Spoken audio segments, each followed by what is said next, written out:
Hi Jane.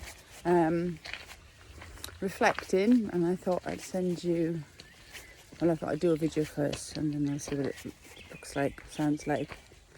But yeah, lots of reflections since I've had the code in with you. Lots of other things going on as well, which is interesting. You did say to watch out for that, isn't it? As well. But lots of positive growth going on, lots of things that I've had some good training in work, and I've participated in some outdoor pursuits and overcome some fears and kind of made some decisions that I've been working on for ages, and a few problems that I've been dwelling on and I feel confident enough to make decisions on. So, you know, it's all really, really good.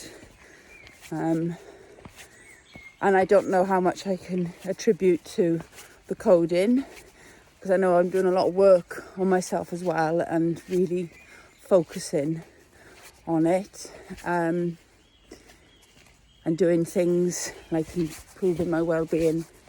Anyway, but one thing that is very significant that I do think has really, really brought my awareness to light is the different aspects of myself and my needs inside myself, inside my psyche, and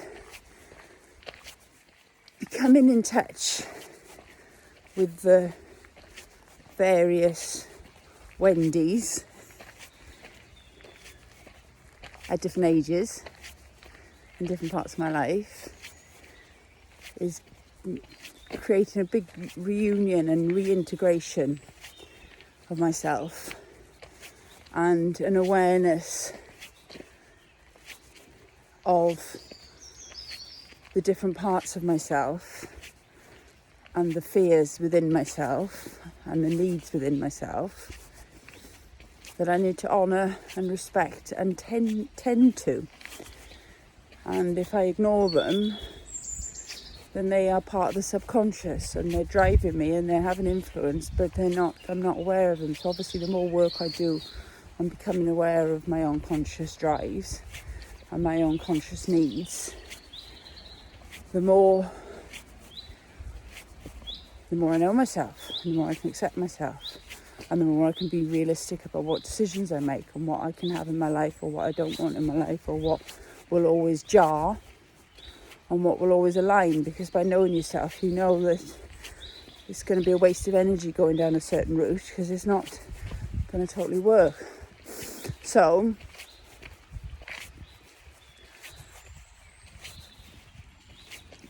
it's like having a family in my head. I was thinking it's like having lots of little children, lots of little Wendy's in there, and trying to answer all the various needs, because, you know, very, very vulnerable young Wendy has got some very powerful needs that need to be answered, of love and devotion and not being abandoned and being listened to and not being neglected and being heard and being nurtured, is driving me to connect with a relationship that's I wouldn't say it's really bad for me, but it's just not the best. But I'm still connecting with him, and I think it's because it's an unconscious drive, because he loves me, he's devoted to me, and he is very committed, borderline obsessed. And